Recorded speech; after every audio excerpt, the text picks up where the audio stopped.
Captain's Log 200611.3. After yesterday's debacle, where Judge Moist failed to mention that he does not support hate crimes, Subfleet has admonished him for this.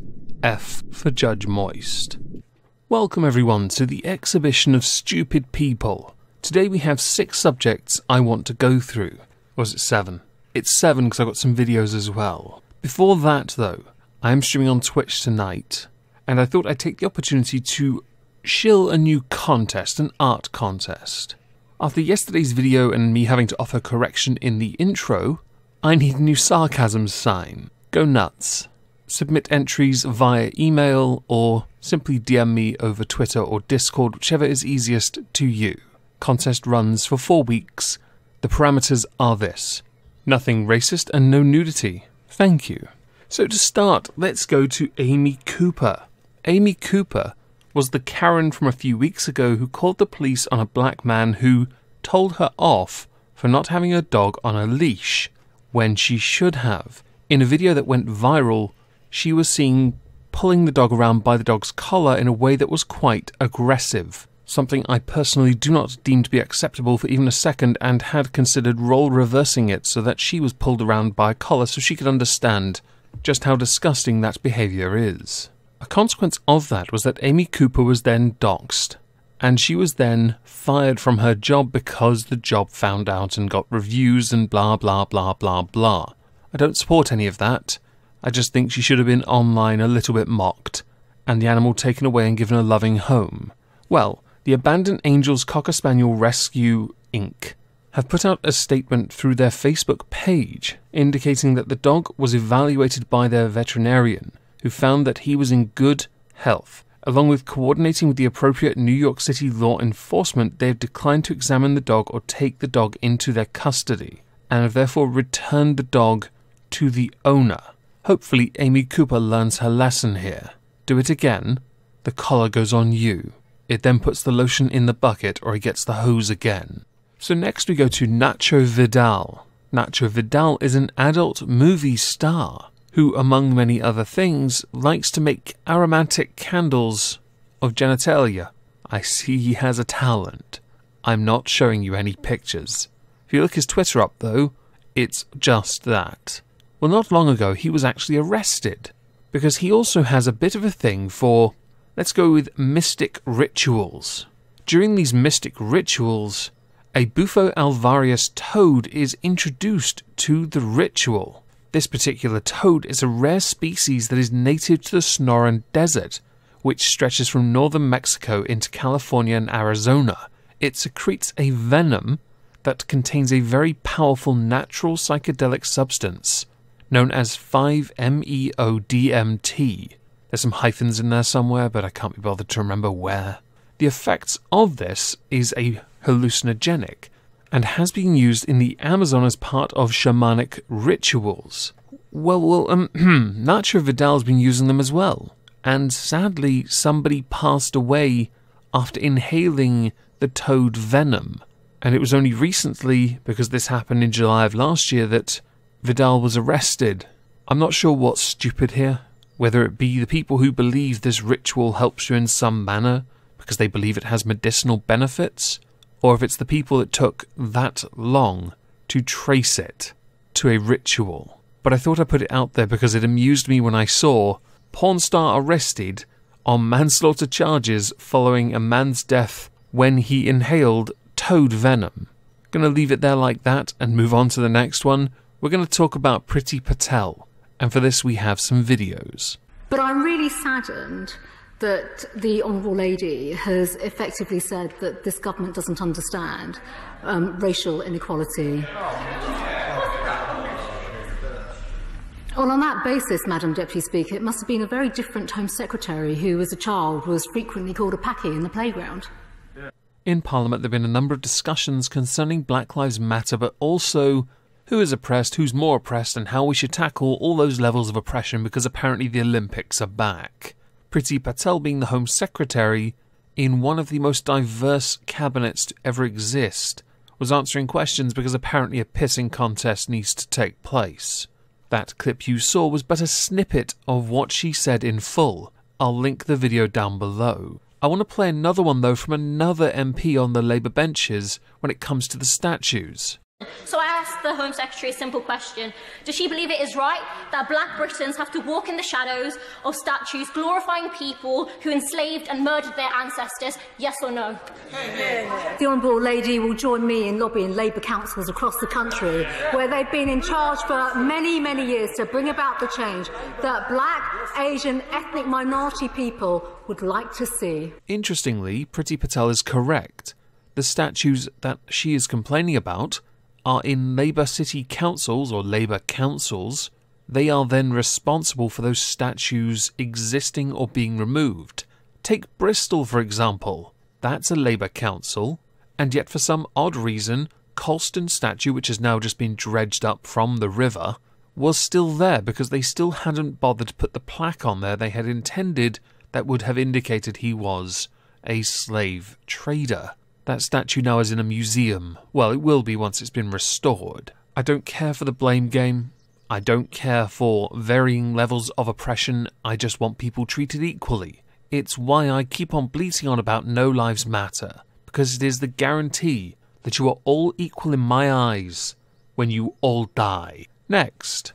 In response to Black Lives Matter, many actors and actresses have been called out for portraying characters that are not of their own race, i.e.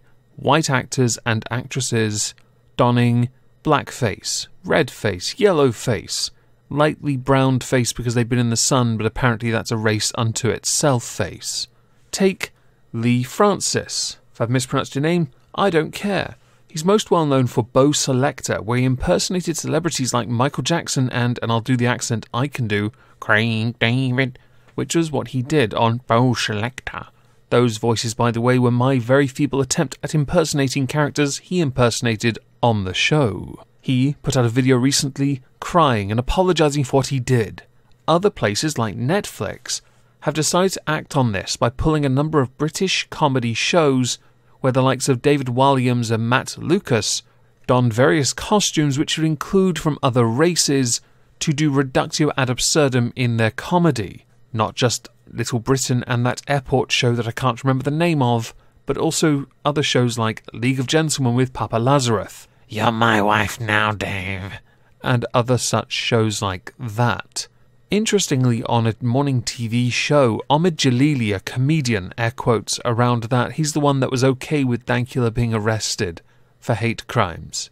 Right. He's not okay with white people donning blackface because the performance is cringy, but he is unironically okay with people from other races donning whiteface because it is, air quotes, empowering. Does anyone else not see the hypocrisy with this? If you want equality, everyone must be treated equally regardless.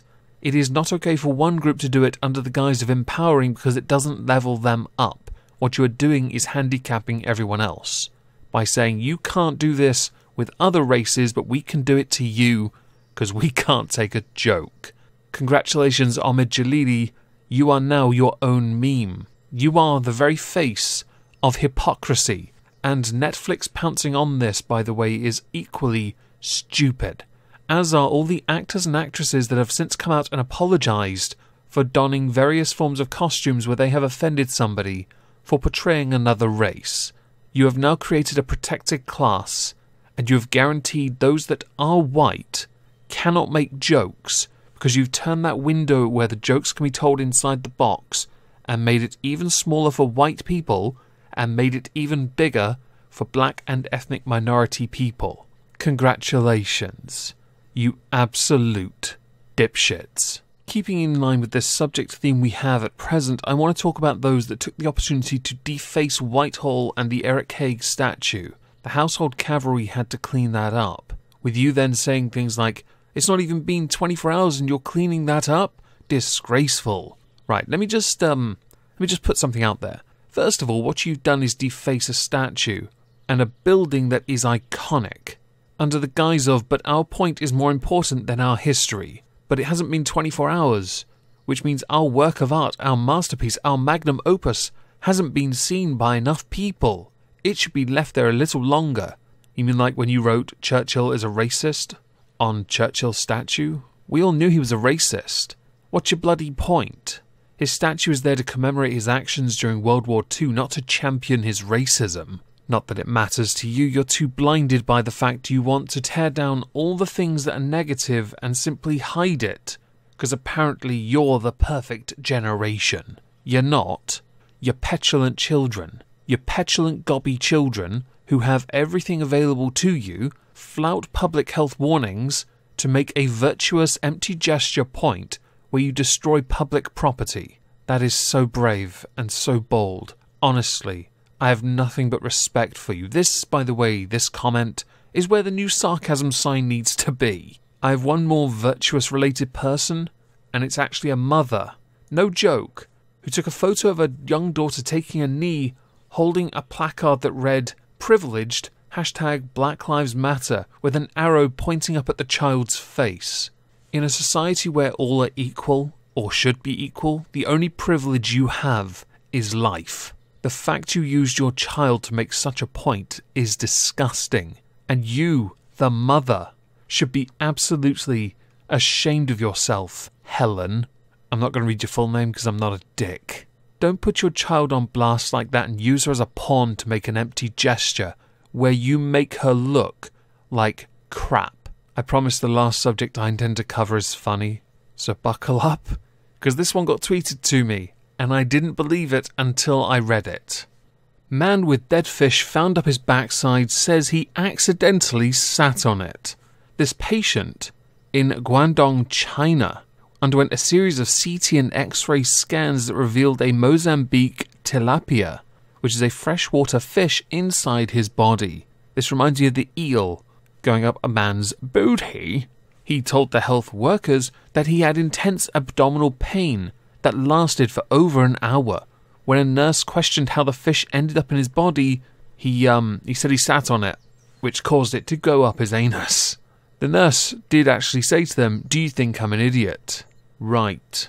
The fish is usually about 30 to 40 centimeters long, and it is believed that this man is in fact recovering from his horrific surgery. It is, however, not clear whether the tilapia fish was dead or alive at time of insertion, because there's no way that fish climbed up there on its own. What did you do?